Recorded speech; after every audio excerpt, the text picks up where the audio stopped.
Well, welcome back. I just wanted to quickly introduce myself. If you weren't with us last time, I come from a clinical social work background and I've become a researcher. I'm really interested in at-risk youth specifically, and peer support being a really hot thing right now. And there's a lot of folks out there who really like the idea of doing it, and there's not a lot of folks who are doing what y'all are doing and working with me and working with others to really figure out how can we do this to really make an impact on young adult clients, young adults with serious mental health challenges. A lot of my work is really translating research into practice and then practice back in research. I love having my feet in both of those very siloed areas. I have this really cool job at Thresholds where I get the opportunity to partner with service providers to really understand how and why services are working and figure out how to capture outcomes of our young adults who engage in our service models. And I have a really awesome job with UMass RTC where I get to think about peer support and its role. And I've been involved, I'm getting some feedback. Okay, and I've been involved in a 3-year project that was at Thresholds that integrated young adult vocational peer mentors as an add-on to the individual supported employment model. And the reason why we did that was we recognized that our young adults didn't necessarily have role models in their lives, and specifically Thresholds works with a population of very at-risk youth who not only have serious mental health conditions but have lengthy histories of being involved in the child welfare system and have been in residential care for a long time. And so really integrating young adults who can share their recovery stories, share how they've been successful with work and school, we thought would be really powerful. And I had the opportunity to serve as the developer of the peer support element and then the supervisor for the peer mentor. So it was really cool. I'm hoping to bring my knowledge of the field and the research and then pair it with some of my lived experience as a supervisor. Also, if you notice on the left, I have a picture, that's me in the middle. I always like to share a little tidbit about myself when I'm doing a talk. And this is when I was a young adult, I just up and moved across the country. I don't know if any of you out there just, did things like that when you were young adults and just really, didn't really plan ahead at all. And I ended up working in retail management for a long time. And I discovered social work in the child welfare field really through 2 of my friends whose moms were social workers. And I think we need to really draw from our own stories and our own development and figuring out who we were in our 20s, because that's where we really were figuring it out as to what career and what we were going to be and who we were going to be. And so that's my little tidbit story. It's a really old photo. I have bangs now. Okay, so moving on. This is repetitive from the last webinar, but really this webinar is aimed at a very specific population for supervisors who are working with young adult therapeutic peer mentors in Massachusetts. I really want you guys to feel like you get exactly or have some really strong understanding of what are the types of things that young adult therapeutic peer mentors are going to experience on the job and how you can support that. Today we're really going to focus on self-care and resiliency on the job. You guys have this awesome role, family partners in Massachusetts. Use their expertise, partner with your family partners to really support your young adult therapeutic peer mentors. And just to quickly say that, this training series was based on a number of conversations. In today's talk, I talked to but we have a really strong peer support program in our adult community mental health system at Thresholds specifically, which is the agency that I work with. And I have talked with a number of 20-somethings who are in the peer support worker role and about their experience with sharing their stories, because I had worked specifically with young adults, working with young adults, and I thought it would be interesting to really understand, do they struggle with the same things I struggled with? And so I'm really hopeful I'll be able to integrate some of what I've learned from them as well.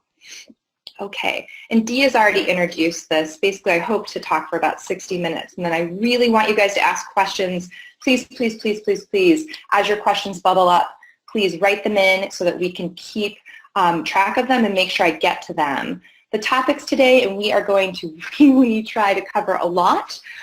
Relational boundaries I want to start out with. Then I'm going to talk about this concept of psychological capital and why that matters for young adult therapeutic peer mentors. Then I want to think about how empathy is really important, and there's ways to help to make sure empathy exists in therapeutic peer mentor and their young adult client experiences, but that it's really more than empathy. Accommodations I'm going to touch on, and some of the accommodations that were very common in my practice as a supervisor. I also want to talk about strategic storytelling, and there's a literature out there that could be really helpful in helping you to support your young adult therapeutic peer mentors and using their stories with their young adult clients in very helpful and supportive ways. And then very, very briefly, I'm going to mention some ideas that I have and things I've done around demonstrating and being able to capture outcomes of your peer mentoring process, and then also the benefits of being a clinical supervisor of peer mentors. Because let me tell you, I don't know a person who has not thrived and really enjoyed working with young adult therapeutic peer mentors, or in my setting, peer mentors or peer support workers. It's very rewarding. So I want to end with that on a good note. But at the end of our webinar last time, there was some questions about stigma and the types of stigma that face young adult peer support workers in their integration in the agency. And so I wanted to just spend a little bit of time talking about some of the key things you can do to facilitate the integration of young adult therapeutic peer mentors at your agency. One thing is to really clarify that role. What is it that the young adult therapeutic peer mentor is doing? Where are they housed? Where's their space? Who's their supervisor? What teams do they work with? What's their day structured like? And again, that's a process to figure those things out. As we were developing our program, that actually all changed over time as well. So just to recognize, you have to be thoughtful that the role will evolve, but you need to document what that role is and share it widely. Everyone at the agency should know what the young adult peer support worker or therapeutic peer mentor's role is.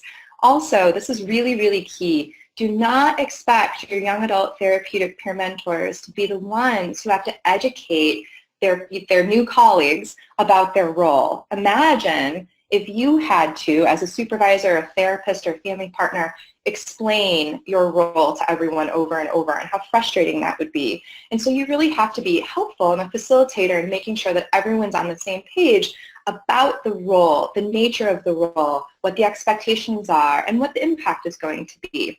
One way you can do this is you can integrate into your training and I'm talking about all staff training and orientation at your agency. This is something I'm advocating right now that happen at Thresholds, is that we really have a focus on peer support, because we have peer support workers that are part of, we've adapted a sort of community treatment, and we call it community support, and we have on each of these teams a peer support worker, someone with lived experience who's part of the team, but we don't necessarily have an understanding of how that work looks any different from someone else on the team. And so really getting everyone on the same page is important. So training that's part of all staff orientation, that an element of it be focused on your peer mentor positions, what that is. And also I would agree with the family partner, making sure everyone knows the value and what that role looks like and why it matters. Also, that you have to make sure that you're always having a dialogue, and you're going to hear me say the terms reflective and the term dialogue a lot today, because it's really making sure you're talking about the elephant in the room being, wow, it doesn't seem like the young people are being integrated well, the young people who are in these therapeutic peer mentor positions.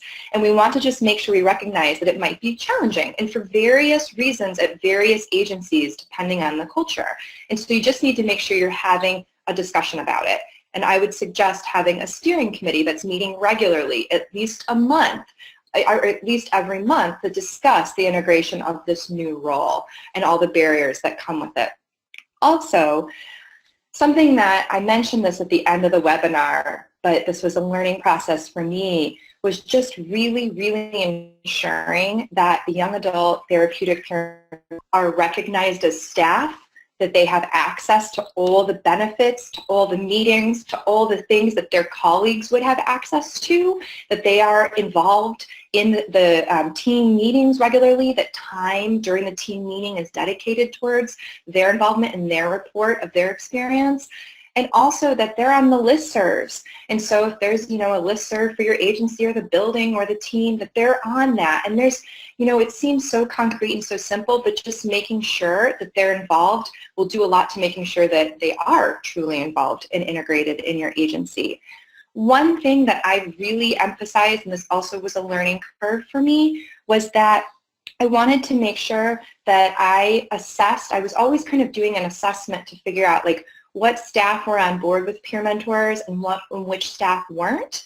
And then I would really focus on partnering the staff who might not be totally on board on making sure they got to know the peer mentors, that they would go out in the community together and maybe visit a client, that I would go to my colleagues who might not be on board about the idea of a young person with lived experience sitting in on their group and providing extra support. I would talk to those colleagues about, hey, why don't you have lunch with this person? Why don't you take them with you? Like, why don't you mentor them? You take the opportunity to teach them. Think about it as a resume builder for yourself. Like, you're mentoring a young person. And usually staff would bite at that. The one thing you don't want staff to feel like is that they have to manage this extra person. You want to emphasize the added value, the opportunity to really learn from young adult peer mentors, because you will, right? You need to recognize they're going to teach you as much as you're going to teach them. Also, creating open lines for communication. This is really, really important and will look different, I think, from agency to agency. But this was me being very much a people person and consistently reaching out to the staff that I knew, so the the non-peer staff, so non-peer staff who were perhaps running groups or working with clients or on teams that my peer mentors were on, that I would make sure that I was having a dialogue with them about the peer mentor's performance, how it was going, the relationship that this staff person has with the young adult peer mentor. That I was just always making sure we were talking about that so that we could recognize when maybe something wasn't going well and have a conversation about it in real time. One thing you want to avoid, and I think this is just good practice in general in a clinical setting, is you don't want your staff who are frustrated with the addition of a young adult peer mentor to be talking to each other, and that fostering more problems and more ideas that perhaps this role is just added challenge to our daily working and that's not really doing anything. And so you want to really nip that kind of group think in the bud, and you want to make sure that your young adult peer mentors and your and that non-peer staff are coming to you with any concerns that they have. Also, really, language matters. With my young adult peer mentors that I supervised, I consistently would use the word colleagues. I would always refer to the other staff, not just as other staff, like, oh, your colleague on your team or your teammate, or that it was always about this, we're all on the same page, we're all partnering together and focusing on young adult outcomes. And I think that by doing that, linguistic shift can be helpful, especially for the young adults in the peer mentor role, to recognize, oh, hey, I do have a lot to offer. I do have things to teach, and I can be very beneficial at the agency. You want to make sure your young people feel empowered, because sometimes it can feel very disempowering to be around staff who just don't quite understand why you're there and feel like you're an extra thing to manage, which I know this was something at the end of the webinar I think people were alluding to, like, how do I really help staff embrace this? This kind of is a little bit, this bullet is like what I mentioned a little bit earlier, but you really, really have to explore the problem. You don't want to simply say, oh, this peer mentor doesn't seem to be working out. Really thinking through, okay, so what is it that's happening here that it appears that the peer mentor is not integrating in? Is it the staff person beliefs? Is it our agency's practices? Is it the young adult's way of thinking doesn't seem to align with the staff person's? What is happening? And it's not something that you can wait a week or wait 2 weeks. You really want to address this as soon as possible, so be very timely. Another thing that I ended up doing a lot was inviting staff to our clinical supervision group, and we had a group once a week, and I ended up, some of the staff that were a little confused about why peer mentors, what's the deal with them, I would invite and just have like a sharing session, like, oh, tell us about your role. And depending on who that person was, if they were a therapist, like, tell us what you do. And then have the peer mentor share a little bit like what they do and how they think and how they share their story. And it was always very enlightening for people to learn, like, oh, like this is your training and this is why you do this and this is what motivated you to choose this role. Also, and this is, again, I think reiterating the point that it's really not about individuals. And early on, we struggled with keeping peer mentors in the role. And we really had to examine our agency culture and practices and be like, what is going on? And at first, and I may have mentioned this in the last webinar, we focused on hiring program graduates because we really believed that that was the key thing. And we know our clients actually really valued working with graduates as well. However, that being said, is there's a lot of work that needs to go into making sure that a program graduate can be successful working in that environment where they were the client, and that you have to be doing a lot of support around that and a lot of education. And finally, supervisors out there, you need to get supervision around this. Every time that something comes up where you're like, man, I don't really know what to do with this, you need to talk through it. Any situation that you feel very, very uncomfortable with that your young adult therapeutic peer mentor brings to you, bring it to your supervisor. And if you don't have a supervisor that's doing that kind of, examination of practice with you, then find someone at your agency or go to your therapist and talk through this and think through how you can really be supportive of the situation that seems to be an agency issue where staff aren't necessarily accepting a certain person's views. No, there's also no best practices of how to do this and how to best support young adult therapeutic peer mentors, and then we're all trying to figure it out.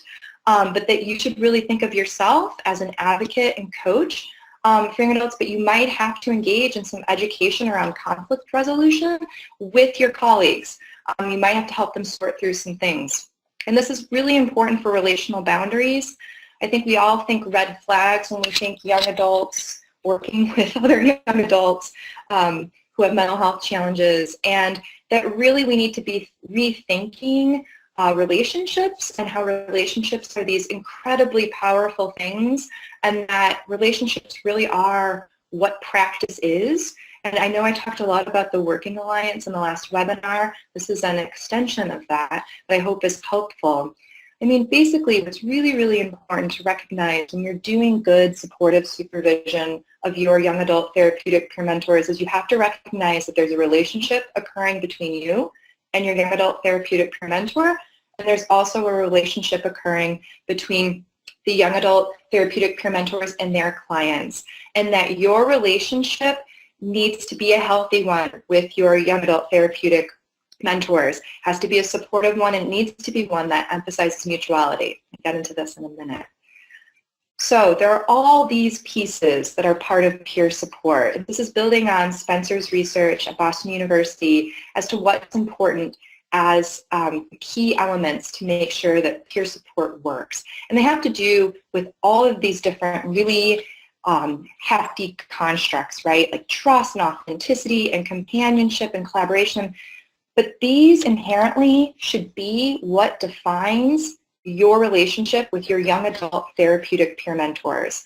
And I know you might think, companionship, but think about your relationship with your supervisors over the years, and who was your best supervisor? Was it someone who you were able to relate to and that you felt collegial with and that you felt a companionship with? Think about those colleagues you go to process your stressful days, your stressful situations with clients, right? Like think about that and like how empathy plays out in those relationships and authenticity and how that matters. And so what you want to be doing is making sure that these things exist in your relationship with your young adult therapeutic peer mentors. You're not just collaborating with them, right?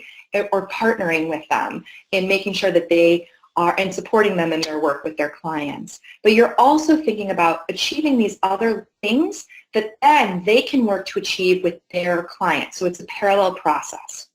And so mutuality is where it's at. And don't worry, I will get into the boundaries on mutuality. But I mentioned this in the last webinar, and I think it's worth mentioning again, that peer support is essentially founded on this concept that mutuality is healing and empowering, right? And it's what makes peer support special. And here I'm gonna post a mega quote. I'm gonna read it. But why I like this quote is that it really, to me, gets at why mutuality matters in delivering peer support. So here I go. With intentional peer support, we share our stories in ways that help others consider how their beliefs and assumptions have created their reality, understanding, choices, and even their relationships. Although we may have had similar experiences, we listen for how people have learned to tell that particular story, and we ask questions that create space for reflection and awareness. We explain that we're not just there to provide help, but rather we're there to contribute to a conversation, and I'll argue a dialogue, or a process where we actively challenge each other and where recovery becomes a mutual, dynamic, relational process as well as an outcome, right? So the healing part is that the peer support person, your therapeutic peer mentors, are engaging in this relationship that allows this young adult client to support a little bit, right? That they are going to build a bond where they're going to help each other. And we need to embrace that that's a healthy thing.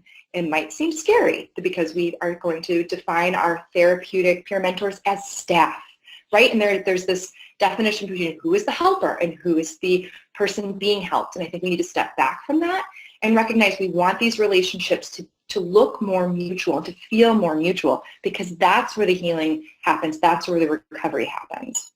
Okay, before I get into putting boundaries on mutuality, I want to talk a little bit about reflective supervision.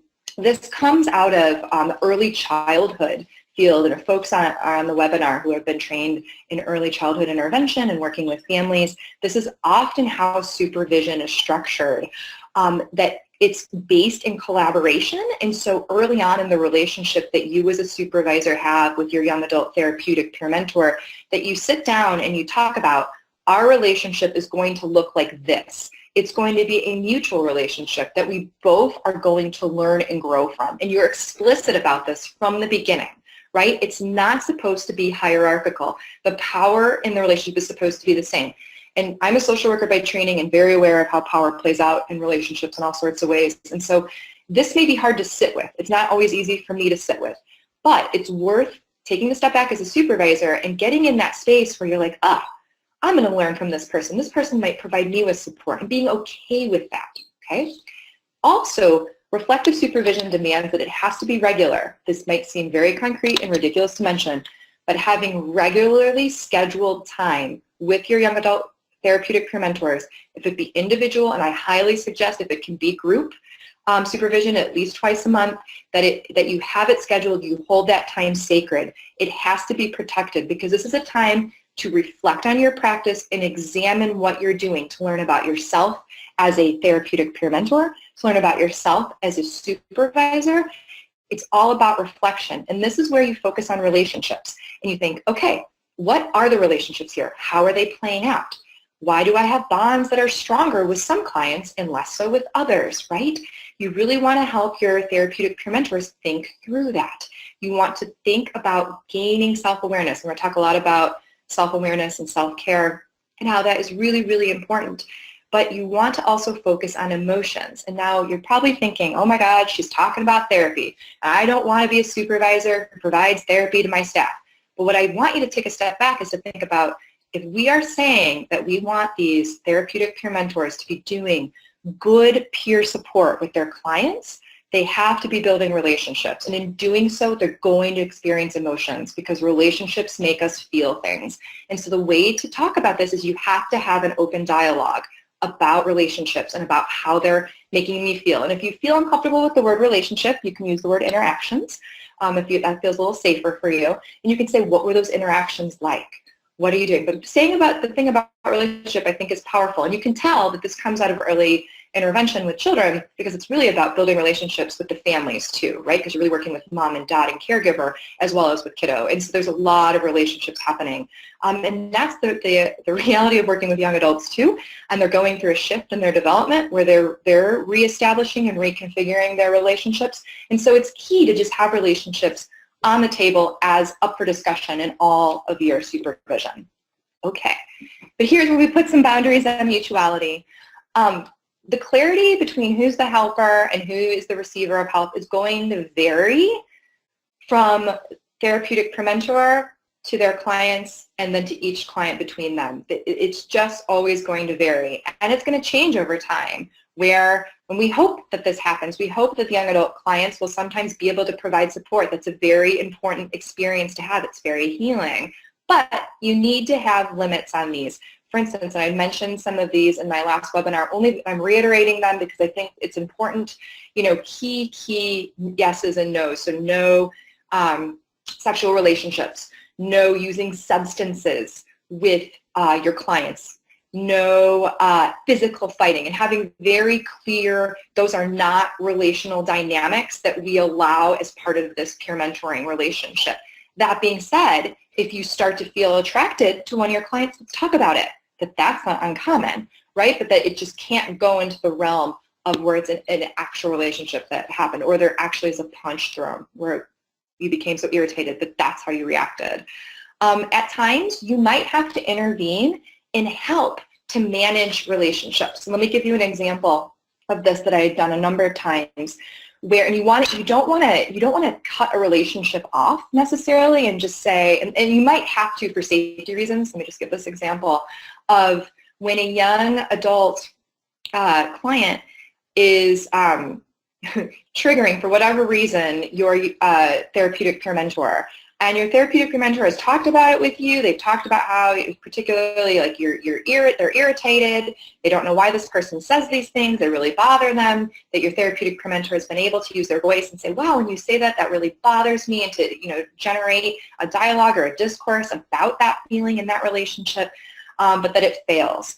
And the young adult client, for some reason, does something, or the therapeutic peer mentor does something that's inappropriate in the relationship. Theft happened, punching happened, sexual relationship happened, there's things that happen. And the key is you want to talk about these things. You want to have your young adult therapeutic peer mentors and your young adult clients to have a dialogue when their relationship starts to get rocky for whatever reason.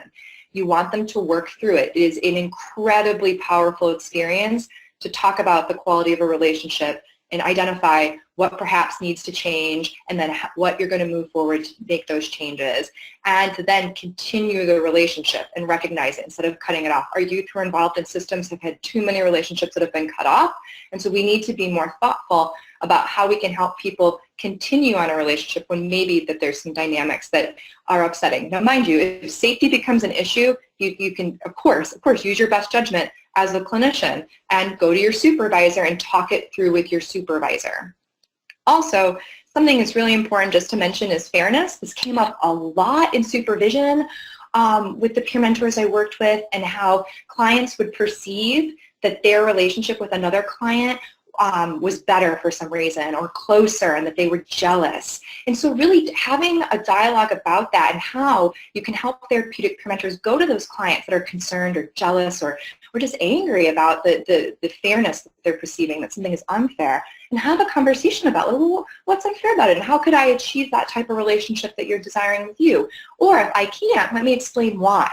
Right? And have a discussion about it. Really, really helpful. And I've sat in on many, I've sat in with young adult clients and the therapeutic peer mentor and worked through those things, and that's really, really key. Also, very, very, very important is establishing communication best practices at your agency. This is for in-person interactions between your therapeutic peer mentors and your young adult clients. Where are they meeting? Is it in the community? Is it at the agency? Safety issues, you really want to think about what does that look like. Also, texting, email, social media. Your agencies are going to have different policies on this. Make sure that your therapeutic peer mentors know those policies and are practicing those policies. We definitely were developing policies as we were working on this stuff, but we decided on a no Facebook friending rule, and our agency holds that if you are a client, staff cannot befriend you. But after folks leave and discharge, then it's up to the staff to make that decision. But however, like thinking through those dynamics, and those are relational dynamics technically. You want to be supportive of those. Social media is very, very important in facilitating relationships, but you want to recognize that if a young person is texting, a young adult client is texting a therapeutic peer mentor constantly, help your therapeutic peer mentor teach that client about how that behavior is not helping their relationship. Okay, so here's an excellent activity, and here's the PDF on it. If you'd like to look at it, there's quite a few of these online, very, very helpful tools in exploring those sticky situations of when mutuality, there needs to be some boundaries put on it, and having discussions about these different behaviors. Hugging is one that always comes up with the students I supervise, and the peer mentors are touching, like, should I do that? When is it okay? When is it not?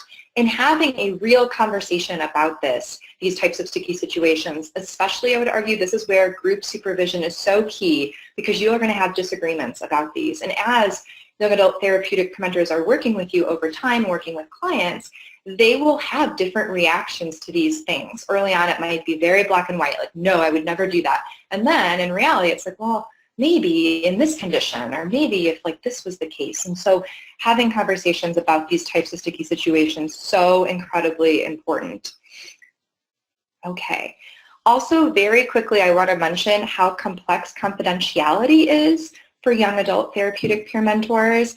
Of course, we want to comply with HIPAA, of course, right? We want this to be part of training early on with our peer mentors. We also want to follow up with confidentiality standards at least once a quarter, just reminding folks about not sharing information, health information specifically. Also, we want to talk about secrets. And so this happens a lot where our young adult clients like to say things like, oh, don't tell anyone else this. And we want to establish that our relationship as a young adult therapeutic peer mentor with my client is one where we just don't keep secrets, that we work as part of a team. And the way you can coach your young adult therapeutic mentors to explain this to their clients is just to simply say, in order for me to be effective at my job, I need the support of my supervisor. So everything that we talk about, I'm going to usually process it with my supervisor. It's called reflective supervision. I'm always reflecting on what I'm doing. And so we can't have secrets. Just being really clear about that. No secrets allowed. But here's something that's really interesting that I don't think we talk about enough, and it happened a few times with different peer mentors that I worked with, was that our clients are not held to the same HIPAA standards as our staff. And so, for example, when you share a very traumatic story with a client, and you're doing it with the best intentions, the client seems to really get it, but then that client decides to share that story with their peers who happen to live in the same residence, that you need to know that's a possibility. And so that's when you have to make decisions about what you share and what you don't share, and who you share certain stories with and who you don't. And that's what supervision is about, is having discussions about that, right? And then as a therapeutic mentor, if that happens to you, that you need to work with your supervisor to help be able to find the language to talk to that young adult client about how that made that person feel. Like, wow, when you shared my story with everyone, it impacted me in this way. And it helps put boundaries for the young adult clients on what they're sharing, right? But just recognize that that's really important in strategic storytelling, is knowing who your audience is, and when you tell a client they're not held to HIPAA regulations. And so please emphasize that, mention it, and bring it up, I think, every time, at least once a quarter, that this is a reality. Okay. Outreach is really important, and this might seem kind of silly to think about, but I need to mention it, is this happened with a number of our peer mentors who just stopped showing up to work. They were embarrassed about not doing well. They felt like they weren't doing well. They felt like they weren't making progress. They were experiencing some symptoms. Maybe they had a bad interaction with a staff person that made them feel like they weren't effective. And you need to do outreach. You need to, if a therapeutic peer mentor's behavior changes very, very significantly, reach out to them. Don't wait till your supervision time. Give them a call and say, hey, I just want to check in. I noticed that, things seemed a little different. Tell me what's going on, because you want to make sure you're intervening. And I know this might seem like you're treating your staff like a client, but you would do this if a friend or family member changed their behavior drastically. You check in. So you want to check in, all right? Another is the outreach, and this is done in the process 2 part, that happens between therapeutic peer mentors and their clients. that you really want to support your peer mentors in doing outreach with their clients, but just recognize that that outreach plays a part in their relationship, and that the outreach might be beneficial or it might be hurtful, and that young adult might need to disappear for a while for their own recovery for whatever reason they're experiencing that. They need to disengage from services or disengage from the relationship with the peer mentor. You need to respect that and have dialogues about that. And again, that's what supervision is about, is talking about when young people disengage from treatment, how we don't take that personally, how we do some outreach, and if it doesn't seem to be working, maybe we back up because we want to respect that person's choice, right? That recovery is about choice. Okay, so psychological capital, such an interesting concept. I think it's so key for young adult peer support worker success. Specifically, psychological capital is a positive state, is a positive psychological state of being that's characterized by these things: self-efficacy, optimism, perseverance, hopefulness, and resilience. And that these things can be fostered, right? So your job as a supervisor is to foster these types of things, on-the-job resiliency in your therapeutic peer mentors. What's interesting, and I mentioned this in my last webinar, is that supervision needs to be multidimensional. It needs to touch on a lot of different things. It just shouldn't be about performance and skill development or talking about challenging cases. It needs to be about self-care and wellness. It has to be talking about career development, relationships, as I talked about, very important. And just really key. And I do think about supervision as ways you can integrate new ways of thinking, so as mini trainings as you're going, and really working with your young adult therapeutic peer mentors to bring in what they learn at trainings or what they're learning from clients or learning from a family partner, that you let the young adult therapeutic peer mentors take the lead. Again, this works really well when you're doing group supervision because you can let, you don't have to be in charge as much. You can let that mutual relationship take place by stepping back a little bit and letting the young adult therapeutic peer mentors step up and share some of what they're learning.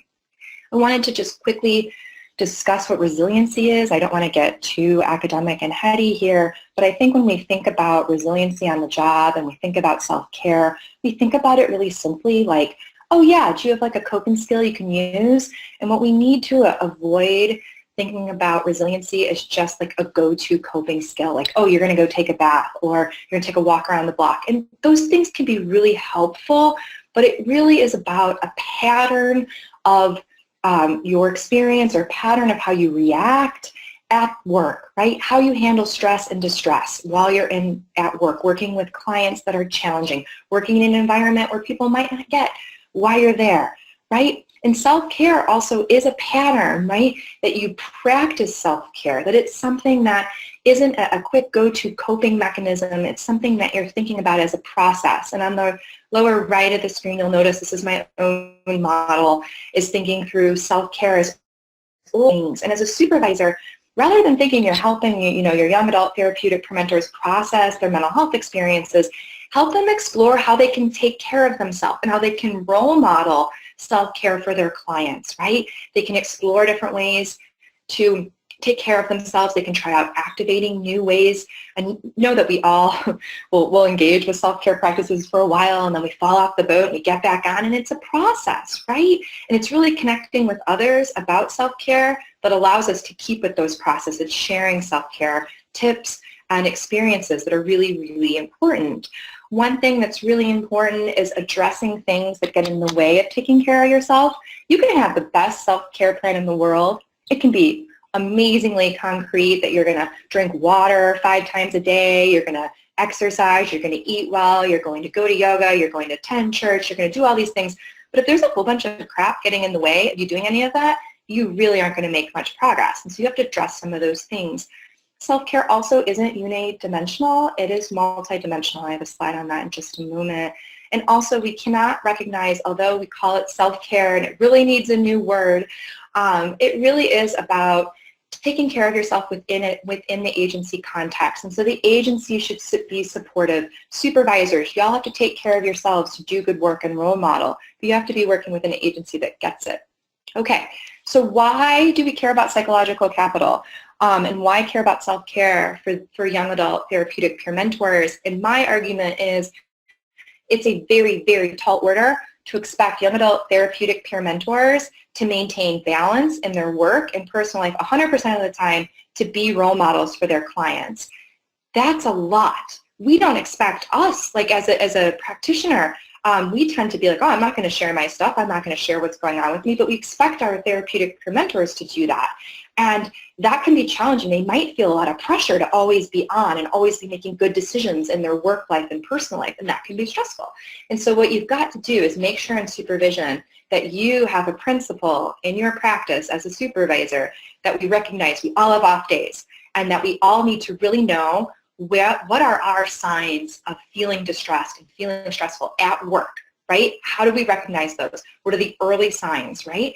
And that we have to develop an individualized self-care plan. And you can do this with each of your young adult therapeutic peer mentors early on to help them recognize, like, self-care matters. In order for you to be successful, self-care matters. And I've got some resources for that as well, because it can be very detailed. And there's a lot of there's a lot of importance in having it be detailed in order for it to actually take place. Also, as I just mentioned before, supervisors, you've got to be taking care of yourselves on the job, right? So you've got to start practicing this as well. And I know that can be stressful.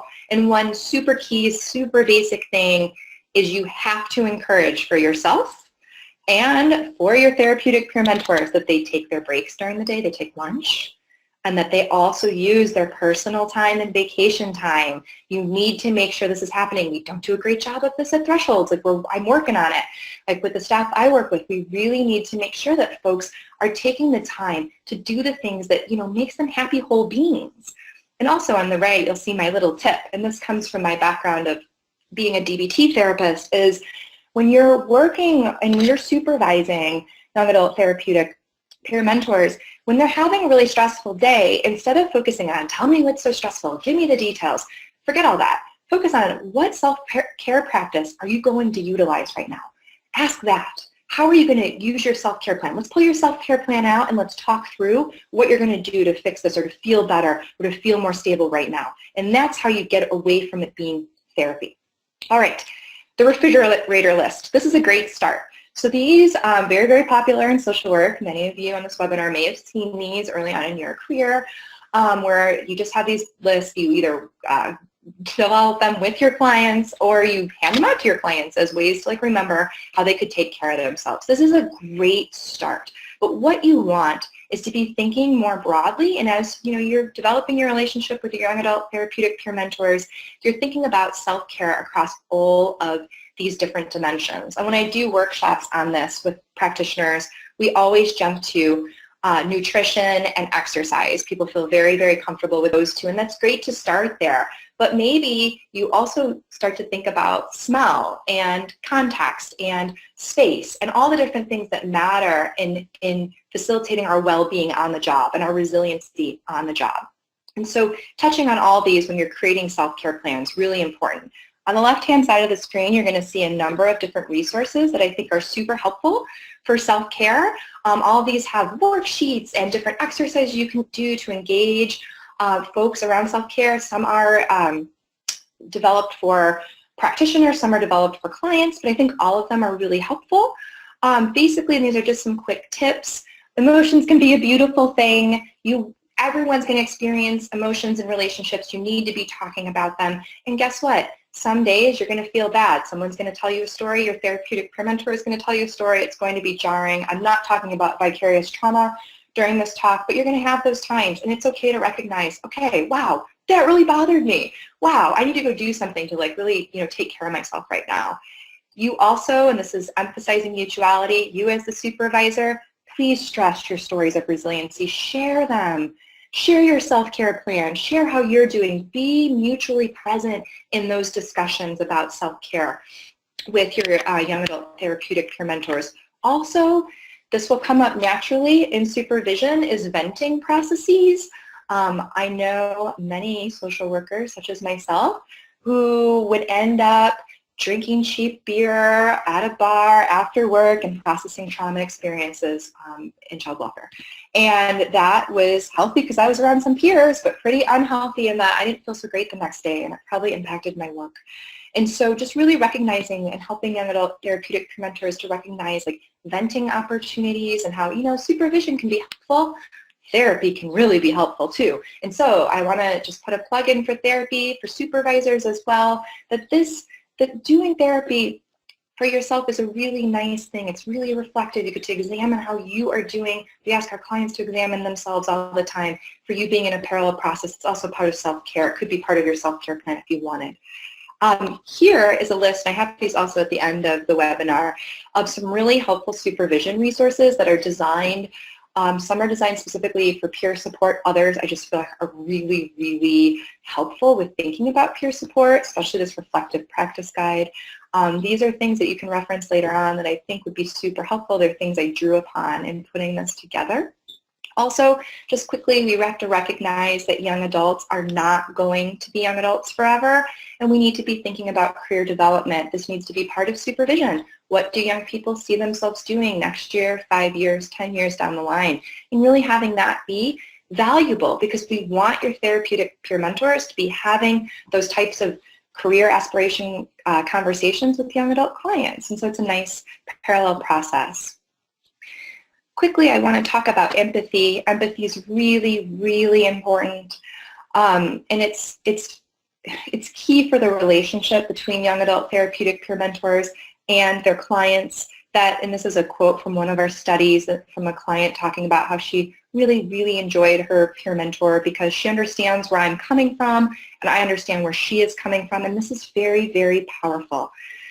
But that being said, that we have this very tall, as I mentioned earlier, that the expectations of therapeutic peer mentors is a lot. They're not only sharing their struggles, they're displaying genuine understanding, they're building relationships, they're role modeling, and there's less separation between private and public, and there's really this need to reflect on biases, assumptions, what does it mean to be truly empathetic in the relationship, and these are the types of discussions you have in supervision. Biases and assumptions are going to come up, okay? But in order for a young adult therapeutic peer mentor to be successful, they need to be able to effectively shift the focus from themselves as the client to focusing on the young adult client and their needs and their processes, while also balancing active listening, emotional expression, and directives. I was very afraid of advice giving when some of the peer mentors I worked with would just say to a young person, you can't do that or do that, or I was like, you can't just tell young people what to do. Why are they listening to you? They don't listen to the adult staff. But it sometimes works better with young adults. And so being open as a supervisor to different approaches and different ways of doing things is so important. But this balance is really challenging to achieve. And it's what you have to be thinking through when your young adult therapeutic peer mentors are in supervision with you is, how are they balancing all of these things with their clients when they're meeting with them? Also, part of your role as a supervisor is to help your therapeutic peer mentors find their voice and identity. And this is always evolving. It's a process. You also have to really rely heavily on your training. You spent time in getting whatever credentialing you got, self-examining and figuring out your assumptions and biases and what your triggers were. Don't expect your young adult therapeutic peer mentors to have gone through that rigorous kind of training, but draw from your own training to think through, how could I develop exercises or how could I bring up things that could help young adult therapeutic peer mentors to think through how they think about things, what their beliefs are. And especially I'm going to talk about biases a little bit and assumptions. So many of us all the time we all have biases, we all do, and we all make assumptions all the time. And one exercise that I've done that I find was really helpful and was really funny and was great bonding actually early on between the peer mentors was we went to a coffee shop and we sat and we watched folks walk down the street and we just said, we made assumptions. We talked about who they were and what they did and what they liked and disliked. And we had, of course, what the goal of the exercise is that everyone had a different assumption about the folks walking down the street. Some of us agreed on some assumptions and some of us didn't. And that was the point of that. But just to really get at is that, it's not just your lived experience isn't the only lived experience that all the young people you're going to work with are going to have. And if you have too much over-identification with a client's experience, it could potentially hurt the relationship. What ends up happening is that you might end up as a therapeutic peer mentor or as a supervisor just dismissing someone's experience because you think that, oh, well, I know what they went through, I went through it, instead of exploring it with them and learning about it and understanding it. And so that can be challenging if you're just making assumptions that you've been through the same thing, given your peer status. One issue we had is around medications and beliefs around medications. I had one peer mentor who was very, very dead set on everyone, that medications are a bad thing and that they do bad things to people's minds and bodies. And that belief was so strong, and the assumption was made across all of his clients, where it became really struggling. It became challenging because his clients weren't able to voice, hey, I have a different experience with medication, or I agree with you, it's really tough. But it was challenging to really help him to understand that he had a really strong bias and that his experience wasn't necessarily everyone's experience. Also, I know we really emphasize the peer piece and that it's really important, but sometimes folks who have different experiences are really, really helpful with working with young adults, because young adults really value when someone is genuinely interested in really exploring who they are. And if you're different and you genuinely are, just like an anthropologist going into a foreign land where folks are doing things differently and acting differently, and you genuinely are asking questions about that and exploring and understanding, seeking to understand, that can be really beneficial. So sometimes when you're maybe matching up your support workers or your peer support workers with your clients, you might think like, oh, they might be really different, but that might be a good thing. Don't always think they have to have had the same lived experience. Also, my experience in being a supervisor, young adult peer support workers really, really need to feel that they're making a difference. And one way to do that is to really clarify the outcomes and making sure the outcomes that we're expecting of our young adult clients are achievable and feasible and can be short-term goals that can be achieved. And what's really interesting is it can be so powerful for young adult therapeutic peer mentors to partner with their clients on goal formation. It's one of the things that I think is so, so important. I know we say so many of our transition age youth mental health models like that we partner, we empower young people to advocate for themselves in their team planning meetings, and I just don't think we always are able to effectively do that. But one way that we really can help to make sure the young adult clients really are partnering is with therapeutic peer mentors in developing goals. And I just wanted to suggest, this is from the Plan, Do, Study Act. This is a Harvard evaluation, actually program evaluation approach, but it lends itself very, very well to practice, and I wanted to show you. And so this is something you can do with your young adult therapeutic peer mentors in coaching them around, hey, you can sit down with your client and think through, all right, what's the activity that we're going to do to really achieve a goal? What is it, what is the goal that we want to do? Like, what is it that it's really going to be individualized for you? What's the description of the activity? Where is it going to take place? What's it going to be like? And then what are our indicators of the goal being achieved? This is a little program evaluation language, but I think it's important to think through, how will your therapeutic peer mentor know they're successful with their client? How will their client know that they were successful with that activity? And of course, SMART goals, I'm sure I'm preaching to the choir about things being really specific and measurable, and that they be timely. Really, really, really important. But then you do a follow-up. So this is something you can do in supervision, where you sit down with your young adult therapeutic peer mentor, they plan out their activity they're going to try, and then the following week they do a reality check, and they're like, okay, what happened with that activity? Did it really go as planned? Right? Were the goals achieved? And then the most creative and most exciting part is what's next, right? What is the next thing that we're going to do together? By doing this process regularly, this is also a way to capture evaluation outcomes. It's also a way to make the process very concrete of how activities are planned and what you hope to get out of them. Could be very, very helpful. In looking at the time, I want to make sure I get to some of my key points in the next section.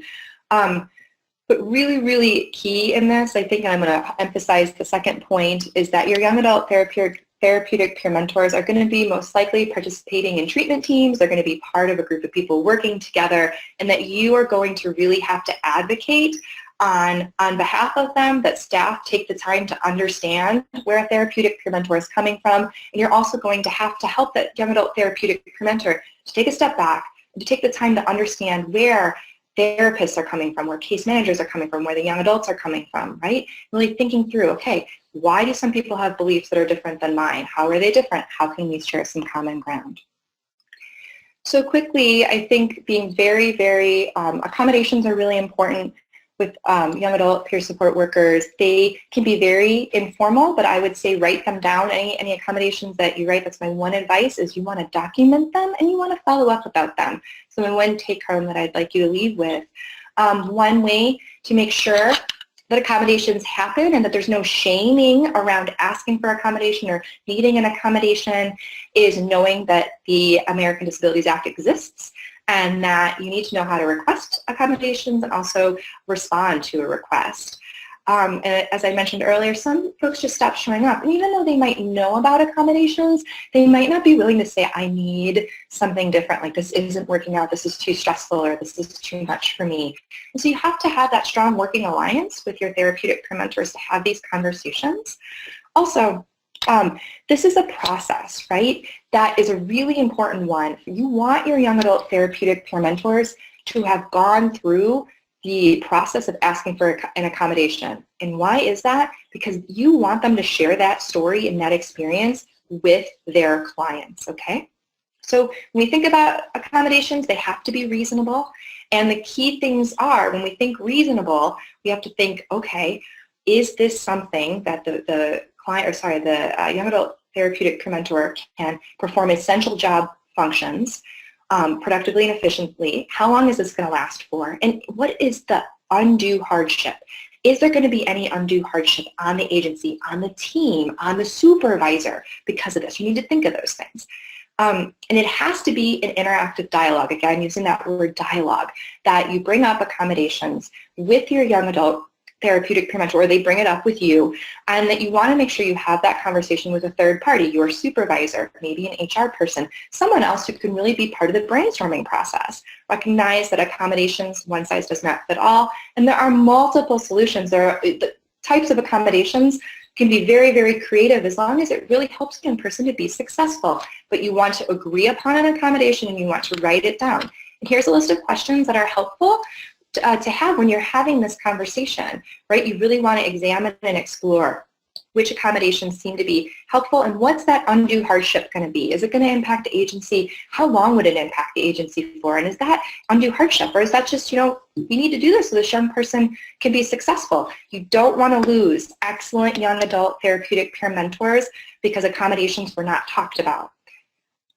Some of the accommodations that we use most of the time were around flexibility with hours, shifting hours. Our peer mentors worked part-time, and so just really shifting the hours to work for their schedule. Many of our young adults were also in school, had part-time jobs, were caregivers, had other responsibilities, and so we wanted those other responsibilities to exist so that they'd share those stories with their young adult clients, but also just recognizing that being flexible as those, college schedules change, or maybe when an appointment with a psychiatrist changes, and making sure you make an accommodation so that your therapeutic peer mentor can get their treatment. Also, you might also, oops, something's going on with the thing. Oh, it's back. Okay. Also thinking through paperwork requirements. I know this is something that has been talked about repeatedly. It's talked about with the peer support workers at thresholds, figuring out how you can alter the paperwork requirements, and perhaps the caseload size, just being really realistic about, you want your young people to be successful, partner with young people, write down what accommodations you choose. And also, it doesn't have to be a big thing with HR unless your agency decides that that's the process, right? And so depending on how, and this is where you talk to your supervisor, so-and-so would like an accommodation, I'm thinking this, should we go to HR or not? And you just have a conversation. You need to have an open dialogue and be very transparent about this. Okay, so we're at the 1 hour mark, and I do just want to talk through, and I have a lot of examples for strategic storytelling. I just want to highlight some of the examples of strategic sharing and how you can support your young adult therapeutic peer mentors in being successful in sharing their stories and staying safe in their sharing of stories. It does come with risks, and my principles as a supervisor are recognizing stories change all of the time and that stories are ever evolving. And what's triggering today when you tell your story might not be triggering tomorrow, and you need to be okay with that, right? Also, Don't be afraid of the storytelling being personal. That's the whole point. So as a supervisor, you're hearing these stories. You're going to help your therapeutic peer mentor to shape the story in order for them to share it with their clients, right? And so yes, it looks like narrative therapy, and you can go to the narrative therapy practice and literature and really draw from that. I think that's actually really helpful. There are unintended consequences for sharing stories. There always will be, and that's why you're there, is to help your young adult therapeutic peer mentors process those. When they have that emotional reaction, when they hear a story or share a story, that's what you're there, to make sense of those. And reflection on these is necessary, right? This idea of not only you're reflecting on relationships, you're reflecting in supervision on when you shared your stuff with your client, what happened? How did the client respond? How did you hope for them to respond? How did you feel, etc.? Here's some resources for strategic sharing. Strategic sharing actually is developed primarily out of the child welfare field, and what it's doing is it's really looking at, telling your story in order to get change happening on a higher level, on a more macro level. And so when you get folks in front of legislators, you get folks in front of panels at some conference sharing their lived experience story that's really trying to change people's understanding of an experience.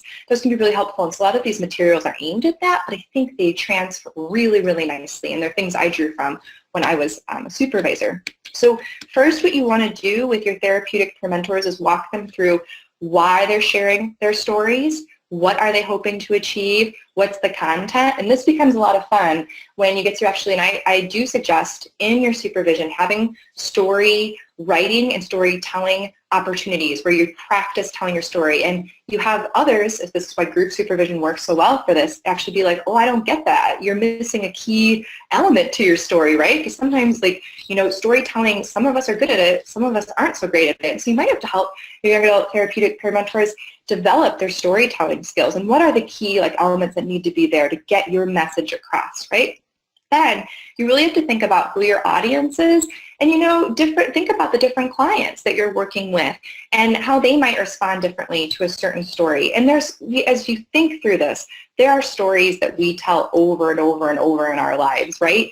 And thinking through how those stories have changed over time and how you change that story for a different audience, draw from your own experience of that.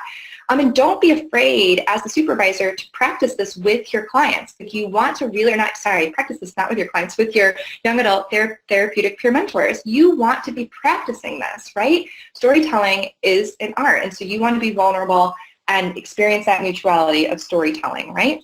Also, really, really, really important is the storyteller claims the meaning and the significance of the story. You don't let that young adult client say, well, that's a stupid story. Why'd you do that? Blah, blah, blah. And then you leave as a therapeutic peer mentor feeling like crap, right? That your story didn't go over as intended. This happens all the time in society where we're sharing stories and we don't get the intended thing. But what we really want to do is empower that therapeutic peer mentor to claim their story and say, well, this was my intention. This is how it makes me feel. I was hoping to achieve that, and walk away feeling empowered and able to share that story to another client and not think it's a bad story or a story that doesn't make sense.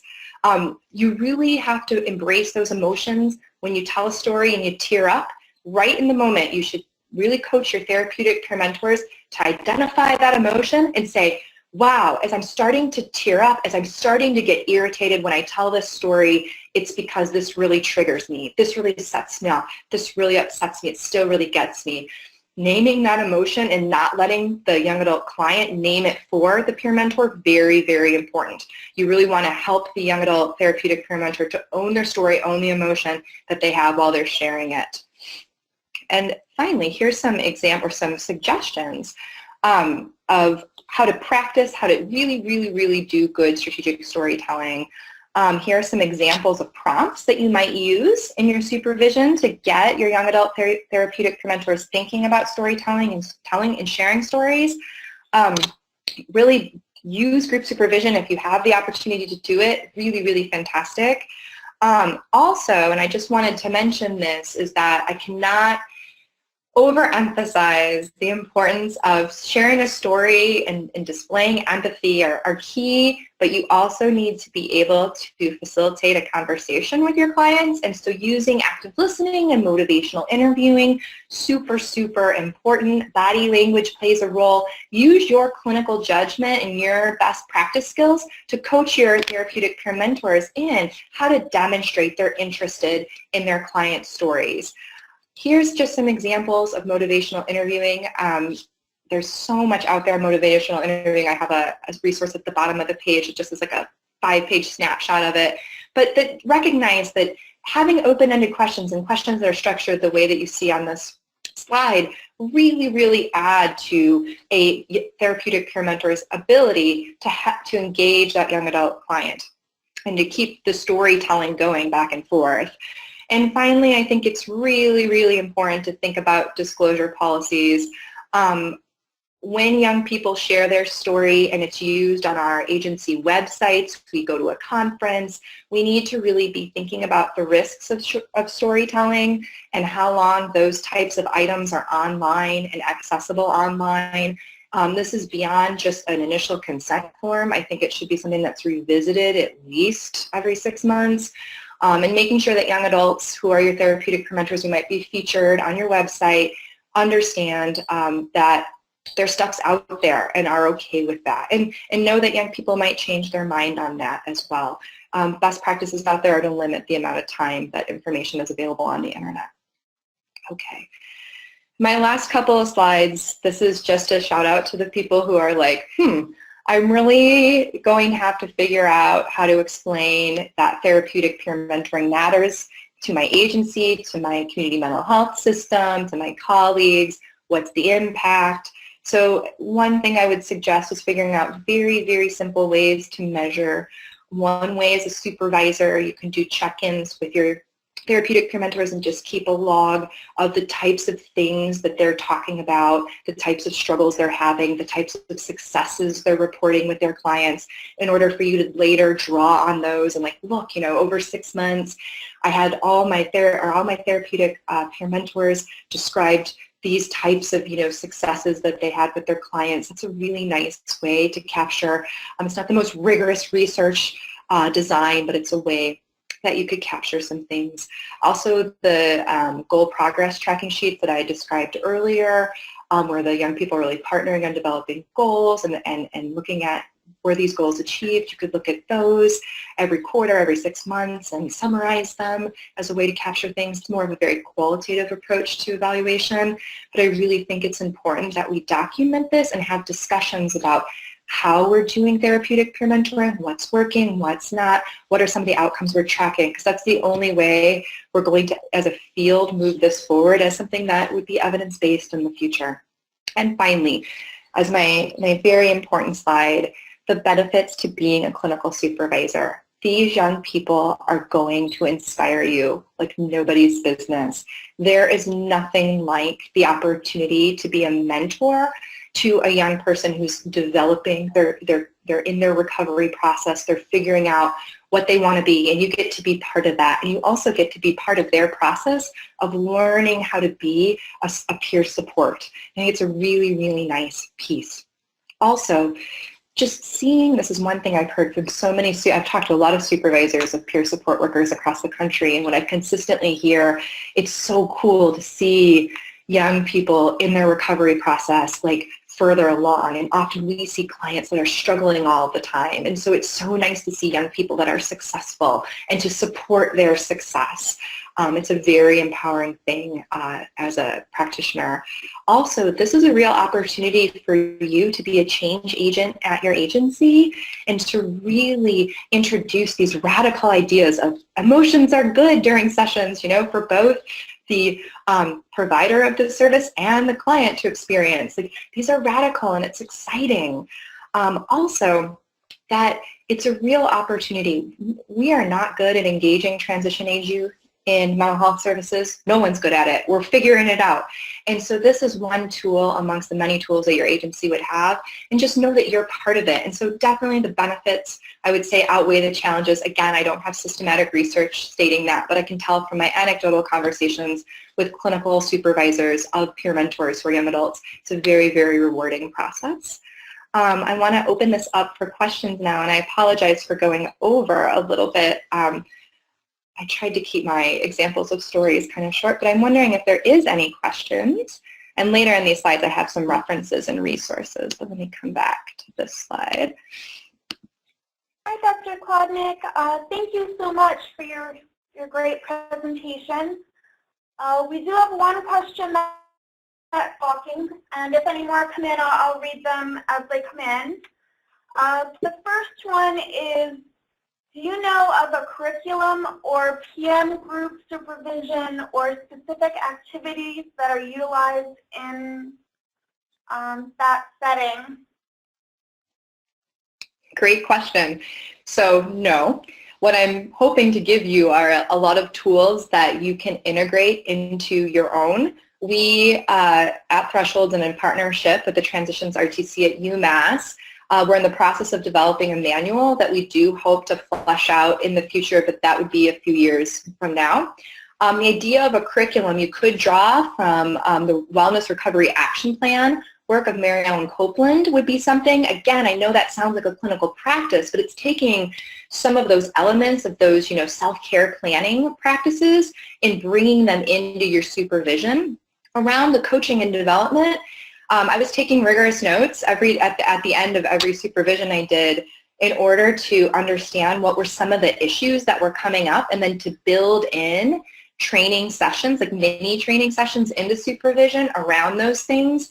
Like that empathy piece and that bias and assumption piece, that all comes from my own practice experience of that being a big thing that was consistently an issue with young people for whatever reason in their development, in their relational experiences, having some struggles on stepping out, like being able to be empathetic and say, I get you, but then beyond that was sometimes a struggle, and really helping young people to see that their belief and holding that belief real tight wasn't always helpful to their clients, right? That they needed to be open to clients' beliefs and clients' understandings of things. And so unfortunately, I know I'm not really answering your question. There aren't, to my knowledge, any specific curriculums from peer support, for peer support. That being said, Kansas, well, there are a few peer support, University of Kansas has peer support stuff, but it's not necessarily a curriculum for the support of peer support, if that makes any sense. So not that I know of. Really, it's going to be up to you, and this is what I would suggest if you guys, if the supervisors on this webinar have the opportunity to get together regularly and share what you are doing and build a toolkit, if you will, a best practice, as you will, if you will, like that's the kind of things that we need to develop specifically around young adults, because I think young adults are facing different stuff than maybe some of the adult peer support literature is going, it's not necessarily going to be as helpful. So no, I'm sorry that I don't know of that. Thank you. We have another question. How do you balance accommodations with professional expectations in the workplace from peer mentors? Yeah, that's a good question. It depends on what kind of professionalism that you're specifically thinking about. Sometimes you're going to have young people who come into this role who need some development around their own professionalism in the workplace. And so I like to talk about that as cultural capital, and you have to help young people develop their workplace cultural capital and understand how to talk, how to behave, how to react, how to act in meetings, how to act with clients. Like you may end up doing a lot of coaching with that, and that can be, if you're doing group supervision, really helpful to give examples and have role plays, right? But specifically with accommodations in that respect, it's interesting because we had part-time peer mentors, and every morning I would do like a 10-minute check-in or 15-minute check-in. Wasn't supervision necessarily, but it was just helping the young adult peer mentors like kind of structure their day and what clients they were going to meet with and what activities they were planning on doing. At first, it was also kind of a control thing for me to know what was happening. Like I felt like I needed to know that I wasn't as trusting of this process. But with specifically, let me get away from that, my tangent, but thinking through accommodations, I think if they're timely, so again, it's thinking about the time and being realistic. So, okay, let me give, here's an example. A young woman was so motivated. She was almost done with a GED program, and we hired her even though she hadn't finished high school. And one of our minimum requirements was that our peer support workers had to have a high school diploma, but she was on her way. She had a lot of rich experiences of struggling with mental health symptoms and not doing well in school, and we really thought that that could be really beneficial. So we gave her a time period where we said, you've got 6 months to finish your GED and pass the exam. And when she didn't, this is the reality of this, when she ended up not passing the exam, we actually did have to let her go. So our accommodation was we were willing to hire her if she kept working on this, but she had to have it done, and then when she didn't, we had to let her go.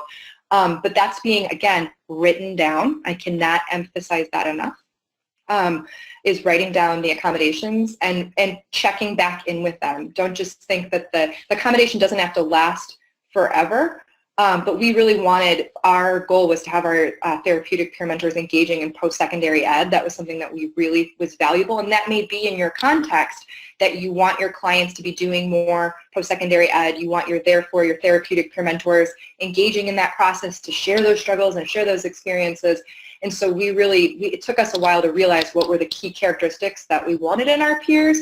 And so, with that accommodation, that didn't work out, but we had other accommodations now, and like thinking about different things that did work out around really mental health symptoms. And so when a young person experienced a hospitalization, really had to leave work, really feeling not okay, and went to the hospital and was there for a couple of days, and then we checked in, doing that outreach. Do not underestimate how important that outreach is for your therapeutic peer mentors to think they still have their job, and then intervening and talking through, okay, so what is feasible getting back, like what was stressful, and really examining the context, like less about what is it about this peer mentor that made them, and I don't want to use this word, but I'm going to, fail. Why did this experience fail for them? Rather, think about, okay, what was going on with the conditions that produced this? What can we do to change this up to have this person be successful? And so for that person, we actually had, the accommodation is that she met with clients in the community. And this was actually an accommodation we did for a few different peer mentors who struggled with being at the agency, that for them, especially the ones who were graduates, was just so challenging for so many reasons that it was, okay, well then you're going to have meetings in the community. And then the hardship on my part was I then would meet with the young person at the Starbucks down the street, right? So like then I just had to shift my day a little bit, which wasn't a big deal. And so I think thinking through what really makes sense, and then also thinking about how your other peer mentors are going to see that. And are they going to see it as fair or not? And so you have to always keep in mind that these are young people. They talk, they feel things in relation to fairness and what their colleagues are experiencing. I think that really being clear, writing things down, making sure the accommodation is a dialogue that it's followed up on is just really key. I hope I answered your question. Thank you, Dr. Klodnick. At this time, no new questions have popped in yet, but I just wanted to take this second to remind everyone that the webinar is being recorded, and the webinar and the slides will be made available on the Transitions RTC's website, as well as the links to the resources that Dr. Klodnick mentioned. And part 1 is already posted on the RTC's website, so if you need to refer back to that now, it's available. I'd check end of next week perhaps for part 2. Dr. Klodnick, did you have any closing remarks you'd like to make in the last couple of minutes? Yeah, I just wanted to say that this, and again, I know I ended my last slide on this, but just what a really empowering experience this is, and that as a supervisor, you're going to have to be a little vulnerable, and you're going to have to examine yourself and examine your self-care practices and really think through how you can be a role model and how you can really effectively collaborate and partner with your young adult therapeutic peer mentors. And it can be a lot of fun, right? But that's the thing, is that these young people are so hopeful oftentimes, most of the time, and that they're going to make you think about things in a way that you are like, oh. And it sort of reminds me of working with students who come in and who see your agency in a new way, and they alert you to all the system issues, and they're very critical, and you're like, oh yeah, that's how it is, but it doesn't have to be that way. And so working with young adult therapeutic peer mentors are going to uncover some systems and some practices and policies at your agency that you're going to be like, whoa, you're right, that shouldn't be that way, and you have a real chance to change things for the better for your agency. And in doing so, you really, really, really are going to increase young adult client engagement and services. One last thought too, and I should have mentioned this, I'm sorry I skipped over this in one of my bullet points, was you really want a quorum of young adult therapeutic peer mentors that are participating in committees. So if your agency has a wellness committee or something like a policy, a best practice committee, you want to make sure that these folks in these roles have opportunities to be there, and they're not just the only peer mentor there. Make sure that there's at least two, but making sure those opportunities to be part of the agency culture are there. That's the way your agency is going to really integrate young adult clients and serve young adult clients better. So those are my final thoughts. Sorry, I missed those. But thank you for the good work you do. And if you have any questions, you can feel free to always email me, reach out to me. I love, as you can tell, I really enjoy talking about this stuff. It's complex and complicated, but we need to have a dialogue about it. And so please reach out.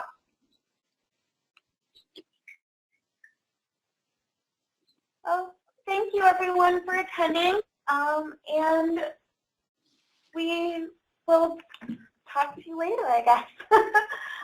Thank you, Dr. Klodnick, so much for your time, and thank you for DMH for setting this up. I hope everyone has a great day. Thank you. Thanks.